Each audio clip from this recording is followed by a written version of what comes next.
Welcome to the gathering at the Cosmic Fire Summit 2025. Heart to heart, hand to hand, soul to soul, answering the global call to be of service. We are all beings of light, finding our way in the world, seeking support, connection, and seeds of inspiration along the way.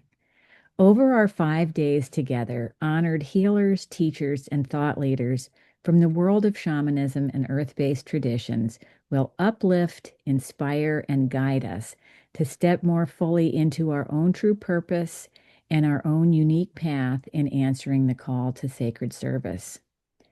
Each one of us is a carrier of wisdom and medicine and the potential for change and healing in our world.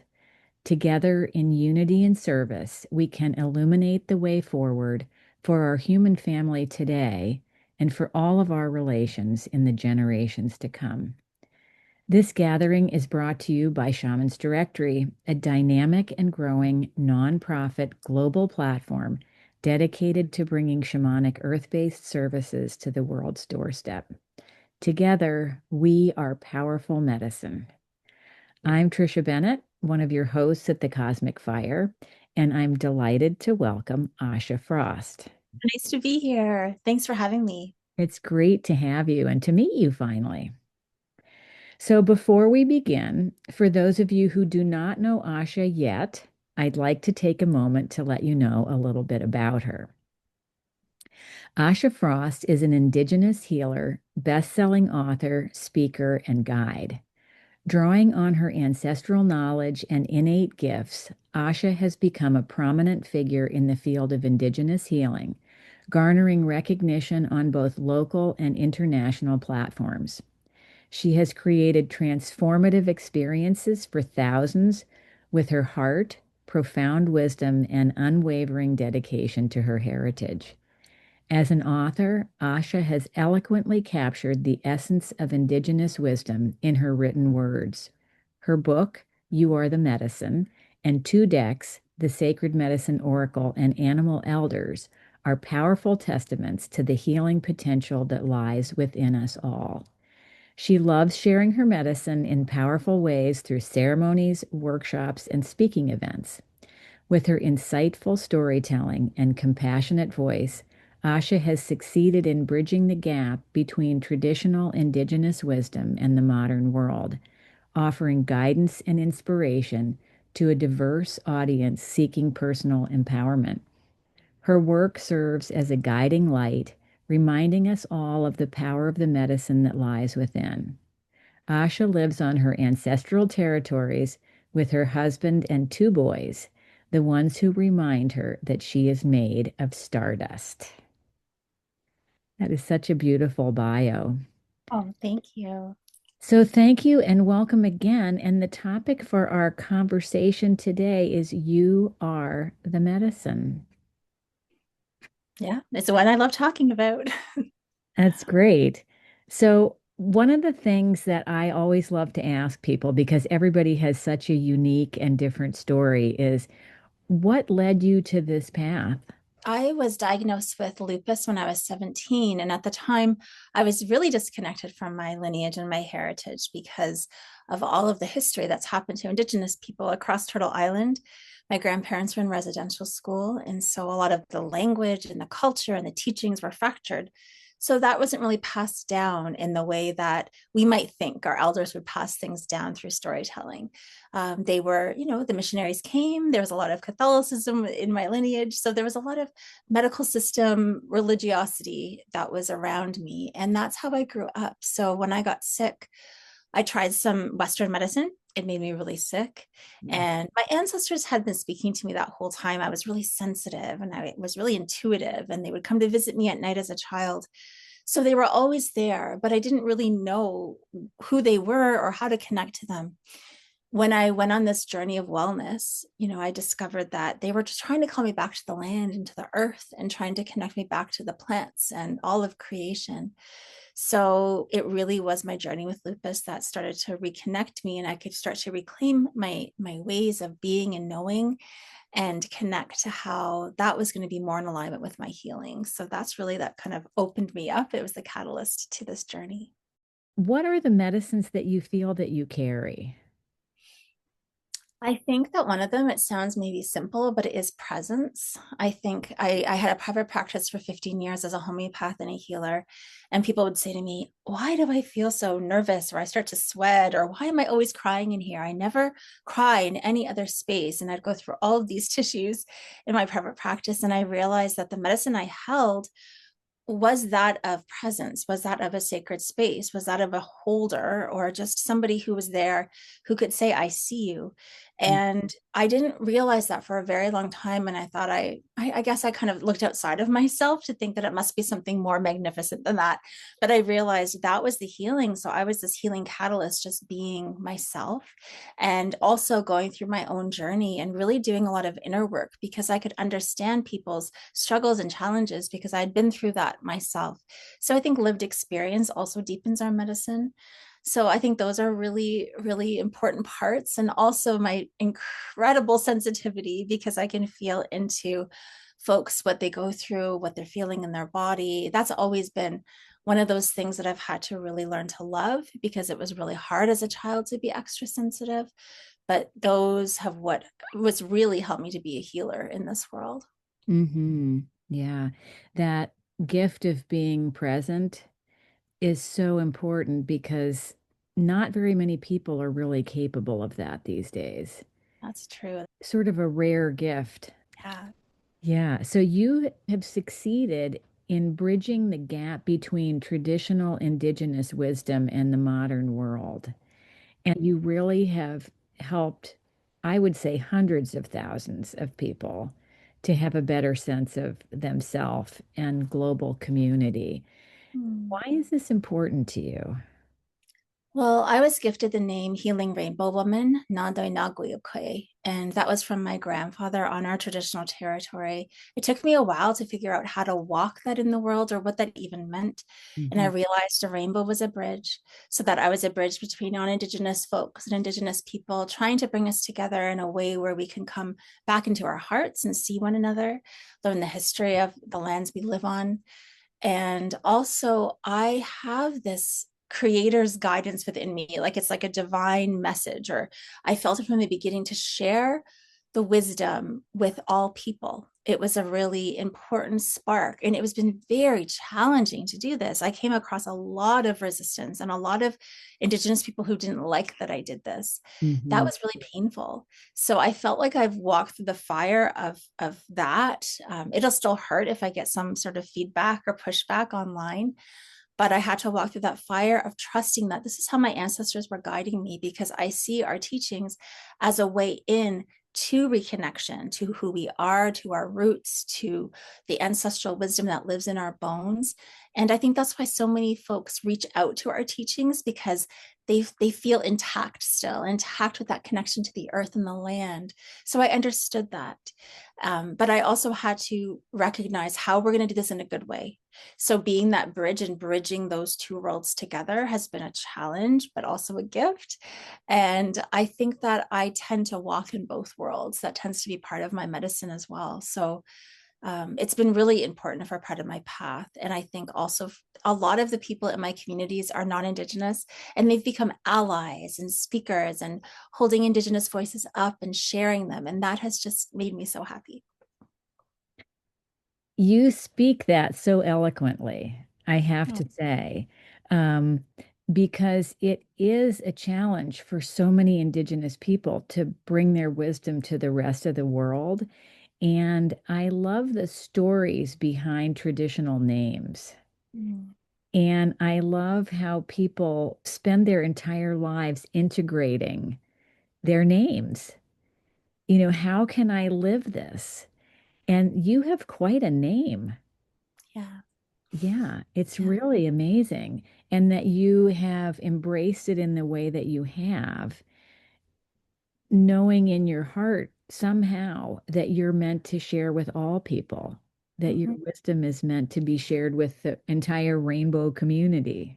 Mm-hmm. Yeah, of It's been, humanity. And yeah, yeah. there's been so many times where I think that outside world or external criticism has made me doubt that at times. So Mm. that's really where I've also learned to cultivate that sacred connection with my ancestral calling, because I kept having to check in to my ancestors. Is this still okay? Am I doing this in right relationship? Am I walking in a good way? It Yeah. was a constant check-in to that relationship with them and to the earth. So it's like it's a constant question for me. It continues to be because I do welcome feedback always, and I have to check it through my own system to say, do they have something here that I need to look at? Mm, How can I relationally balance this out somehow? So that's really important to me. It's one of my values as well. So mm. yeah, it's been a growth piece for me, an edge. It's one of my traditional teachers says, if you're not uncomfortable, you're not listening. That makes sense. I love that. There's always a job that's bigger than you think you can handle. Hmm. And that's how spirit wants it. Because if you get too comfortable, you get complacent. Yes, indeed. I feel that. Oh, yeah, I can tell. And I love that you check in. I'm sure that you still check in Yes, regularly. Yeah. regularly. Yeah, Yes. regularly. So tell me about your animal spirits. What are the Yeah. animal spirits that walk with you or fly with you or swim with you in this world?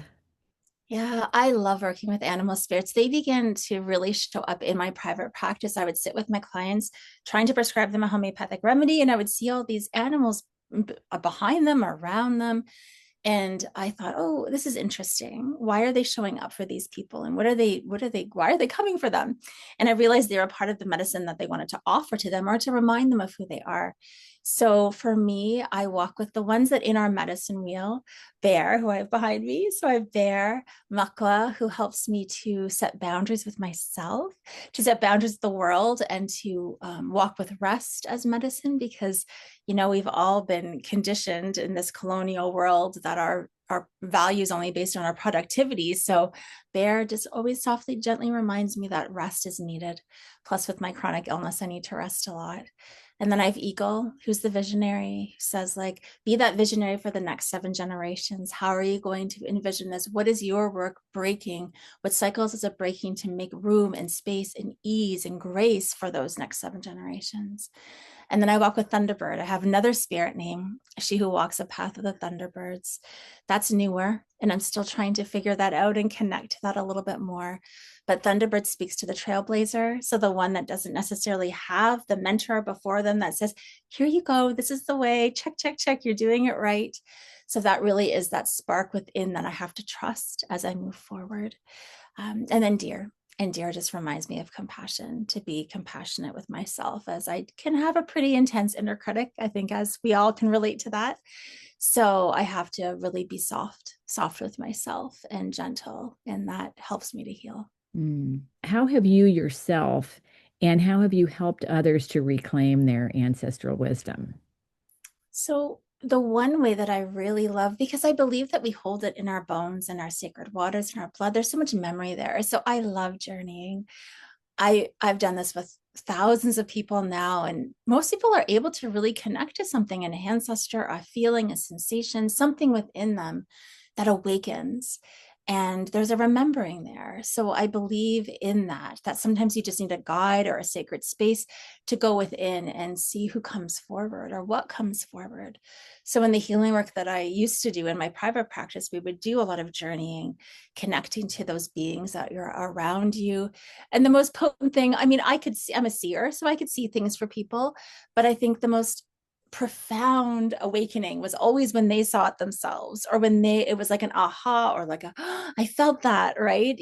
So I think it's also leaving space for that person to be the medicine, for the person to awaken to their own knowing, which I've always thought was really amazing. But you have to hold space in a way where you give space for that too, right? And not tell people exactly, what you see and what you feel right away. So that really was a practice that I tried to cultivate over and over again. And people would connect like that. I just think journeying is a beautiful way to open up that visionary energy and help people to reconnect to who they are and their own roots, because I think that there's so much richness there. Hmm. Yeah. When you say you are the medicine, How do you offer that to people? How do you awaken that in Yeah. people? So that term really came from my own journey in searching outside of myself for so long, from different teachers, from different guides. And I believe strongly in mentors and guides. It wasn't like they didn't help me, but it was putting them on pedestals. It was like going to the medical system and the doctors and asking for answers and just seeing how I would give my power away in different situations. Mm, And then starting to see, oh my goodness, I already knew that, or that was already within me, or there was so much wisdom here to be uncovered. So it was a personal practice of finding my own medicine and seeing, bringing it back to myself, even, within that system of having beautiful guides, activating it, but seeing that they were just simply the catalyst. So when I'd sit in front of someone, that's what would come before me. I would sit before them, they would share their trauma, their stories, but I could always see the spark of medicine that they were. So when I prescribed a homeopathic remedy, that's what my intention was: return them back to that spark, return them back to that remembering. It was maybe part of my gift and part of my seeing and holding their highest divine self in that way. So I think I did it through offering remedies to them, through energy healing to them. I think, again, my presence reminds people somehow. I speak a lot now. I do a lot of keynote speaking, and the feedback I tend to get is how people feel after and how mm, they've been shifted or moved. And to me, that speaks of like some sort of medicine remembering or some sort of flow that's beginning to be active again. And mm, that's only maybe a guess, but that's sort of the feedback that I get when I'm in people's spaces. So my mhm. intention always is for people to remember their creation story, to come back to their divinity and to remember who they are. Yeah, that just seems to be, it sounds so simple, but it's a beautiful intention, I think. Yeah, I can feel it as you're speaking. There's something that calls you inward just listening to your voice. Thank you. Yeah. So let me see. I think you've started to answer this, but who are your teachings for? Yeah, they are for everyone. They are for everyone who really, I think, okay, I'm not saying everyone, because I think they're for anyone who wants to reconnect to who they are, to their own roots and lineage, but also who want to learn about Indigenous people and the relationship to land, the history of Turtle Island or beyond, and where the lands that you live on. So people who are wanting to hold these teachings with reverence and respect and honor, and to hold it all. So I think, like, yes, you can hold the beauty and the sacredness of it, but can you hold the history behind of how hard it was for me to bring this to the world? Or can you hold that truth of all of it? Because I think that Indigenous people need folks to hold a little bit of that as well. Mhm. So that it's not appropriative, it's not extractive, and it becomes a reciprocal exchange. Mhm. One of the women who's interviewed also for the summit talks about appreciation rather than appropriation.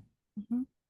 Yeah, And it's a huge topic. I mean, that's really how my book got out there, is I'd written this letter, Dear White Woman Who Wants to Be Like Me, and it went viral. And that was an opening to how to appreciate and not to appropriate. And mm, that was, at the time, it was 2019. So it was before a lot of these conversations were happening.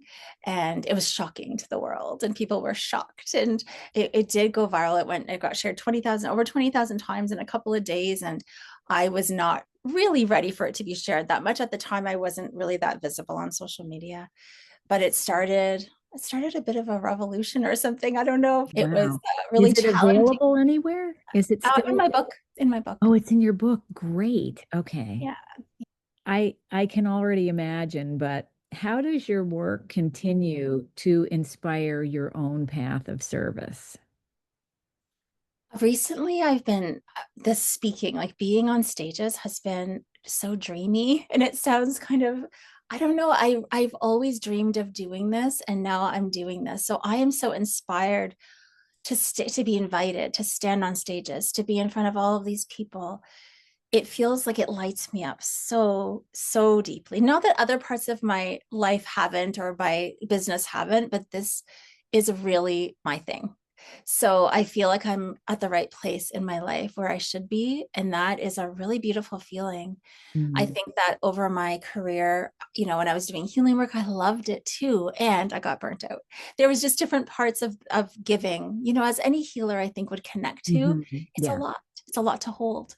So Yeah. now I can give to bigger audiences with, I almost feel like there's more support and more capacity and more light for me to share somehow when I'm on stages. So yeah, I feel really aligned.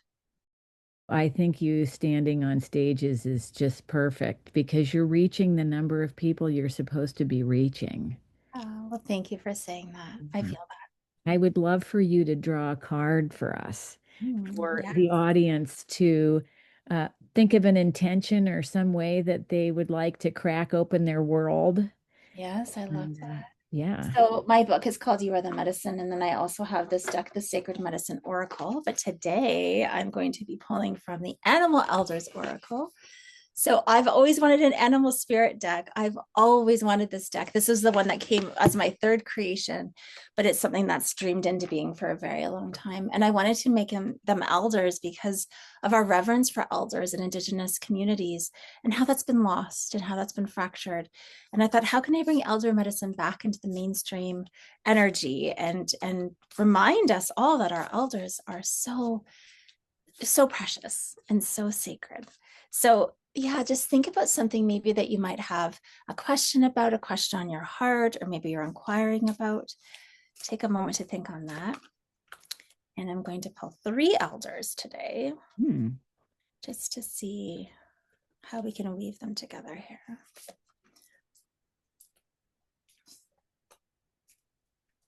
And the artist of this deck, her name is Holly Pichette. She's from London, Ontario, and she did a beautiful job of illustrating this deck.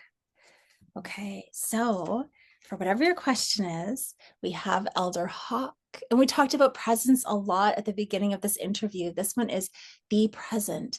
So it's just reminding you of the power of presence, of sitting with somebody, of showing up for somebody, not even having to talk, just being there. And we are so distracted in this everyday world. So this might be a put your phone down. Somebody's talking to you, like look them in the eyes, look at them in the heart. I notice more and more that we're not able to look at each other in that way because we're so used to looking down. So Hawk's just reminding you that this is the medicine we need because presence brings more love. So that is the first one. The second one we got is the wolf. So Elder Wolf, which is the guardian. So actually, we're moving into the full moon energy that has Wolf in my book as the guardian of that month, the freezing moon. And Wolf is the one that says it is time to fiercely protect your energy. So for those of you that perhaps your boundaries are a little squiggly or mushy, Wolf is like, no, I'm the guardian. I'm walking around your energy field and I'm fierce. So nothing is going to get in that's going to harm you. And this is really important. This is like a not a warning card, but it's a card that's just like, let's just pay attention to our energy hygiene and let's pay attention to what we're letting in. And lastly, we have Owl. So, Elder Owl here is inviting in that medicine, that inner knowing, and saying, sometimes we have that inner knowing, we bypass it or we jump over it, and our bodies always tell us, and then it kind of blows up in our face. Owl is saying there's something in your life right now, some sort of situation where you have that knowing so strong and you're tempering it or suppressing it, but it wants to be heard and acknowledged by you. So, Owl is just saying that you know. So hawk, owl, and wolf are the animal elders for us today. Thank you so much. You're welcome. So before we close today, because we're getting sort of near that time, is there anything that you would like the summit audience to know about what's coming up for you, either in December or the new year? Yes, well, I am writing a new book. It's called The Inner Winter, and it's for those who walk in the world in a wintering body or heart or spirit, those who perhaps sometimes are forgotten by society, those who have to go a bit slower, the sensitive ones, the ones who feel deeply. And that will be not come out till next November, December, but it is in the works. So the pre-orders probably will be out in the spring, and I just ask for everybody to look for it because I think it's going to be really deeply applicable to a lot of people on the earth right now. Wow. Can you say a little bit more about the inner winter? Yeah. So, well, winter as a medicine, I think, has been guiding me for a really long time, as Bear has. Bear's in the winter direction of the medicine wheel. I think that because I've walked with a chronic illness for so long, I've really come up against that colonial paradigm that says you have to push harder, you have to push your body, you can't listen to your body, you can't rest. And so it really is about the unwinding from these structures and systems that have told us that we have to be in the summer 24/7. We have to be on, and we can't take that break, or we can't take rest. And I think people who live with disability or chronic illness or anything that hinders their ability to do that, right? Mm. Sometimes they can be left behind or not seen or invisible. So this is really for those who hold that, or people who love them, who want to understand a little bit more about them. It does sound so needed at this time, so I'm sure that everybody's going to be looking forward to that coming out. I Thank you. still have to get your second deck, so I'll put both of those things on my list. Thank you. So you have offered the audience a gift, Mhm. and it's find your animal spirit that came in with you into this life. Mm. Uh, Yeah, well, I believe we have so many animal spirits, ones that walk with us kind of temporarily, will be depending on what we need, ones that are with us, like what I shared about the ones that really are consistently with me. And then I feel there's one that comes with us into that creation story, that womb space that bounces back and forth. So, we learn, that onion analogy, we learn part of the lesson, we peel a layer, we think we've healed it. It comes back and we think, oh, darn, I thought I healed that already. The next layer comes up, and that animal will just keep coming back to say, oh, right, that is part of your creation story. That is part I want to come back into your life to remind you of who you are. So for me, that one is dear, really strongly. That compassionate one, the one that's really saying, like, don't be so hard on yourself. You soften your critic, and all of those messages. But everybody has one. So yeah, the journey is really bringing you back to that womb space and seeing who came in with you. Okay. So, for everybody who's listening, make sure to scroll down under this interview where you can find a link to this gift, as well as links to how you can contact and follow Asha and her work. So, from myself and all of us at Shaman's Directory, I want to thank you again, Asha, for joining us, for your words, for your beautiful wisdom, and for your generosity to take time out of your day to spend time with us. And to everyone who's here viewing and participating, we thank you as well for joining us to receive the beauty, the wisdom, and the inspiration that Asha has shared with us today. And we hope that you will join us for our next interviews around the cosmic fire. Thanks, Asha. Yay. Great. Thank you so much.